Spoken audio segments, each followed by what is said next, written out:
দেখ দোস্ত রাজু, আমি একটা গার্লফ্রেন্ড পাচ্ছি বুঝছিস, আল্লাহ নিজ হাতে এটা আমার সাথে মিলাই দিছি।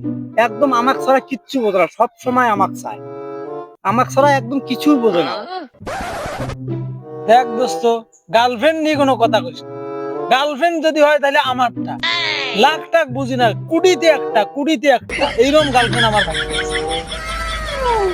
এই তোরা গার্লফ্রেন্ডের প্রশংসা আমার সামনে কখনো করবি না। গার্লফ্রেন্ড যদি প্রশংসা করতে হয় আমি করবো। আমার গার্লফ্রেন্ডের প্রশংসা যদি করতে যাই, সকাল থেকে শুরু করবো, সন্ধ্যা বন্ধ করবো, তার প্রশংসা শেষ হবে। বাপ রে, দেন তো ভাই, দেই তোমার আরে গার্লফ্রেন্ড। দেখবি কি রে, নাম্বার নে ফোন দে, ফোন দে তো ফোন দে তো। Hello, hello. কেমন আছেন? জি, আলহামদুলিল্লাহ ভালো আছি। দেখ কত ধার্মিক।